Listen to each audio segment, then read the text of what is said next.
अस्सलाम वालेकुम, welcome back to my Facebook and YouTube channel. आज की इस वीडियो में हम बात करेंगे जो पाकिस्तान टीम की अपकमिंग सीरीज़ है उसमें जो सिलेक्शन हुई है। T20 आइज़ की सिलेक्शन तो कदले बेहतर है, उसमें कुछ इम्पैक्ट प्लेयर्स भी मौजूद हैं। लेकिन जहाँ तक ओडीआई की सिलेक्शन है वहाँ पे कुछ प्लेयर ऐसे हैं जिनको होना चाहिए था लेकिन उनको अनफॉर्चुनेटली सिलेक्ट नहीं किया गया। उसके ऊपर बात करेंगे। सबसे पहले बात करेंगे जी इमाद वसीम के हवाले से। इमाद वसीम को जो है ओडीआई के स्क्वाड में सिलेक्ट नहीं किया गया। काफ़ी अरसे से उनके साथ एक अनफेयर हो रहा था, उनकी सिलेक्शन नहीं हो रही थी। अभी T20I में उनकी सिलेक्शन हुई तो उम्मीद थी कि ओडीआई में वो कम बैक करेंगे और ओडीआई में भी जो है वो उनको सिलेक्ट किया जाएगा, लेकिन उनकी सिलेक्शन नहीं हो पाई। अगर इमाद वसीम की अब बैटिंग एवरेज देखें तो 40+ एवरेज है उनके। जो 55 मैचेस उन्होंने ओडीआई खेले हैं पाकिस्तान के लिए उसमें 900 से ज़ायद स्कोर हैं। जिस नंबर पे वो बैटिंग करने आते हैं वहाँ पे 900+ स्कोर भी अच्छा स्कोर कंसिडर किया जाता है, क्योंकि 7वें 8वें नंबर पे वो बैटिंग करने आते हैं। प्लस अगर उनकी बॉलिंग कैरियर को अगर देखा जाए तो 55 मैचों में 49 विकेट्स हैं उनकी, और इकॉनमी जो है वो उनकी 4 की इकॉनमी है। जब वो इमाद वसीम ज़्यादातर अर्ली ऑन बॉलिंग करते हैं, न्यू बॉल जब होती है और पावर प्ले में उनकी बॉलिंग जो है वो देखने को मिलती है, तो उसके ऊपर पावर प्ले में बॉलिंग करने पे अगर आपकी इकॉनमी 4 या 4 पॉइंट समथिंग है तो ये एक अच्छी इकॉनमी कंसिडर की जा सकती है। जब सवाल किया गया इमाद वसीम की ओडीआई के सिलेक्शन में के हवाले से, जो चीफ सेलेक्टर ने उनसे सवाल किया गया हारून रशीद साहब से, तो उन्होंने जवाब दिया कि ओडीआई टीम में जो है इमाद वसीम काफ़ी अरसे से खेल नहीं रहे थे, तो इस वजह से हमने उनको सिलेक्ट नहीं किया।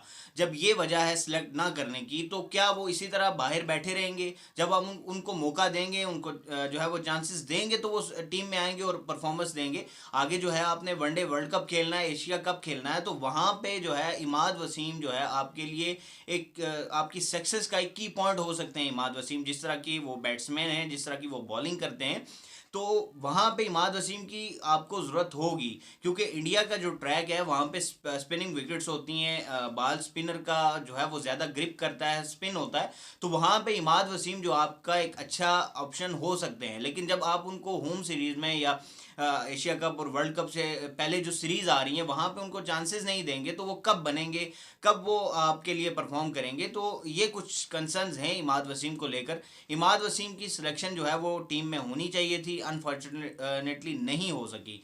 तो इसके ऊपर जो है वो पीसीबी का एक बिल्कुल गैर मुनासिब सा एक सवाल का उनका जवाब आया कि वो वर्ल्ड कप वनडे खेल नहीं रहे थे काफ़ी अर्से से, जिसकी वजह से उनको सिलेक्ट नहीं किया गया। तो सिलेक्शन उनकी आप करेंगे, उनको मौका देंगे, वो खेलेंगे, परफॉर्म करेंगे, तो तभी जो है वो आपके लिए वो एशिया कप और वर्ल्ड कप में फ़ायदेमंद हो सकते हैं। अभी अगर आपने उनको सीरीज़ में मौका नहीं दिया तो इमाद वसीम जो है वो आपको एशिया कप में भी नज़र नहीं आएंगे और वर्ल्ड कप में भी नज़र नहीं आएंगे। इसके साथ बात की जाए अगर इफ्तिखार अहमद की, तो उनको भी मौका देना चाहिए था। इफ्तिखार अहमद जो है वो स्पिन को बड़ा अच्छा खेलते हैं, उनके स्पिन के ख़िलाफ़ जो है वो उनकी एवरेज भी बड़ी अच्छी है, तो उनको जो है वो सिलेक्ट नहीं किया गया ओडीआई के स्क्वाड में, जो कि उनकी भी सिलेक्शन ओडीआई के स्क्वाड में होनी चाहिए थी। इंडिया का जो आपने वर्ल्ड कप जाके खेलना है वो स्पिनिंग ट्रैक्स होंगे, वहाँ पे वो इमाद वसीम प्लस इफ्तिखार अहमद जो है स्पिन को बड़ा अच्छा खेलते हैं। उन्होंने इंडिया के बॉलर्स को बड़ा अच्छा उनकी धुलाई पिटाई भी की थी जब उनको मौका मिला था। अंडर प्रेशर जब अर्ली ऑन 2 विकेटें गिर गई थी, बाबर रिजवान आउट हो गए थे, उसके बाद आके उन्होंने बड़ी अच्छी बैटिंग की थी इंडिया के स्पिनर्स के खिलाफ। तो वहाँ पे इंडिया होम ग्राउंड में खेल रहा है, वहाँ पे वो अपनी मर्जी की पिचेस बनाएंगे, अपने मर्जी के स्पिनिंग ट्रैक्स बनाएंगे, तो वहाँ पे इफ्तिखार अहमद जैसा एक्सपीरियंस प्लेयर जो स्पिन को अच्छा खेलता है उसको चांस देना चाहिए था। लेकिन अनफॉर्चुनेटली अभी भी जो है जो सीरीज़ अपकमिंग सीरीज़ है न्यूजीलैंड के खिलाफ, उसमें जो है वो मौका नहीं दिया गया। तो आगे एशिया कप में मुझे नहीं समझ आती कि उनको कैसे मौका दिया जाएगा, और उसके बाद वर्ल्ड कप में ये जो है उनका एक आप ये समझ लें प्रिपरेशन पीरियड था कि अब अभी उनको मौका दे दे, उनको चांस देते, खिलाते उनको, उनकी परफॉर्मेंस देखते। ठीक है T20I में उनकी परफॉर्मेंस ज़्यादा है, ओडीआई में नहीं है, लेकिन ओडीआई उन्होंने खेले ही नहीं है। जब मौका ही नहीं मिलेगा किसी प्लेयर को तो वो कैसे सामने आएगा कि ये आगे जाके खेल सकता है या नहीं खेल सकता? तो मेरे लिहाज से जो है इमाद वसीम और इफ्तिखार अहमद के साथ थोड़ा अनफेयर हुआ है, उनको जो है वो मौका मिलना चाहिए था। अब समझ नहीं आती कि सिलेक्शन कमेटी जो है वो क्या सोच रही है, जो मैनेजमेंट है वो क्या सोच रहा है, किस तरह की जो है वो उन्होंने टीम जो है वो बनाई है, क्योंकि वर्ल्ड कप के लिए ये जो मैचेस हैं, ये जो आपकी है वो वर्ल्ड कप की तैयारी है, आपकी एशिया कप की तैयारी है। तो अगर जो प्लेयर वहां पे आपके लिए अच्छे साबित हो सकते हैं, उनको अगर यहाँ पे मौका नहीं देंगे तो वर्ल्ड कप बहुत करीब आ चुका है, एकदम से उनको आप उनको वर्ल्ड कप में तो नहीं डाल सकते। अब वर्ल्ड कप जब करीब आएगा तो सिलेक्शन नहीं होगी, जब सवाल उठेंगे तो उनका ये जवाब होगा कि जी पहले सीरीज उन्होंने खेली नहीं है, तो अब वर्ल्ड कप में उनको कैसे मौका दिया जाए। तो उनको मौका देना चाहिए था, इफ्तिखार अहमद को भी मौका देना चाहिए था, इमाद वसीम को भी मौका देना चाहिए था, जो कि नहीं दिया गया। तो ये एक उनके साथ जो है वो एक अनफेयर हुआ है। इसके अलावा बात करेंगे शान मसूद को उनको क्यों टीम में सेलेक्ट किया जाता है, हर बार उनको मौका क्यों दिया जाता है जब वो बिल्कुल परफॉर्म नहीं कर सकते। कौन सी ऐसी पावर है उनके पास, यही कि वो जो है वो काउंटी में यॉर्कशायर के लिए खेलते हैं और मिकी आर्थर जो है वहाँ के कोच हैं, तो सिर्फ उनकी जो है वो सपोर्ट है शान मसूद को, या कोई और सपोर्ट है जिसकी वजह से वो खेल रहे हैं। अगर आप उनकी सिलेक्शन देखें और उनका बैटिंग नंबर देखें, या तो वो ओपनर खेलते हैं या तो वो वन डाउन खेलते हैं। अब अगर ओपनर आपने उनको खिलाना है तो बाबर रिजवान कहाँ पे जाएंगे, फ़खर जमान कहाँ पे जाएंगे, अब्दुल्ला शफीक कहाँ पे जाएंगे, साइम अयूब कहाँ पे जाएंगे। 5 ओपनर आप ऑलरेडी खिला रहे हैं, तो उसमें जो है वो शान मसूद की जगह कहाँ पे बनेगी। आप किसको ड्रॉप करेंगे, बाबर रिजवान में से किसको ड्रॉप करेंगे, फ़खर जमान। अगर वन डाउन उनको खिलाना चाहे आप, तो वन डाउन आप फ़खर जमान को ड्रॉप करके शान मसूद को खिलाएंगे, ये भी नहीं हो सकता।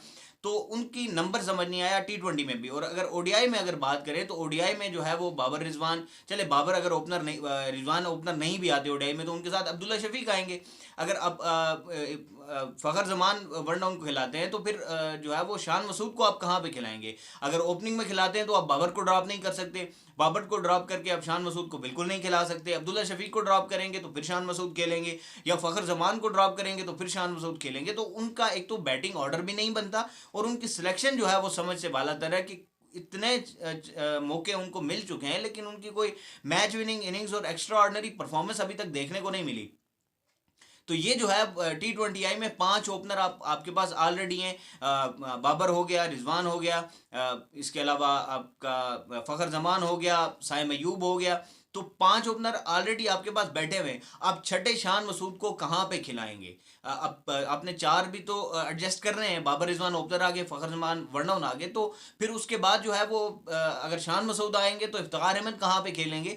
तो ये बिल्कुल कुछ समझ नहीं आई। शान मसूद की सिलेक्शन जो है वो T20I में भी और वनडे में भी उनको उनकी सिलेक्शन नहीं बनती। एक तो परफॉर्मेंस की बेस पे भी नहीं बनती, और दूसरा जो पाकिस्तान का बैटिंग ऑर्डर सेट हो रहा है उसके लिहाज से भी जो है वो शान मसूद की कहीं पे भी कोई जगह नहीं बनती। तो उनकी सिलेक्शन जो है वो नहीं होनी चाहिए थी। अब पता नहीं कि उनके उनके पुष्पनाई कौन कर रहा है, बगैर परफॉर्मेंसेस के वो क्यों उनको बार बार मौका दिया जा रहा है। टीम में वो स्क्वाड के साथ होते हैं, अफगानिस्तान के खिलाफ भी साथ थे, तो उनको मौका नहीं मिला। मौका इसलिए नहीं मिला कि जब ऑलरेडी आपके पास ओपनर बैठे हुए हैं, जब आपके पास टीम में 4 से 5 ओपनर बैठे हुए हैं और वो अच्छा कर रहे हैं, तो शान मसूद को कहाँ पे जगह मिलेगी।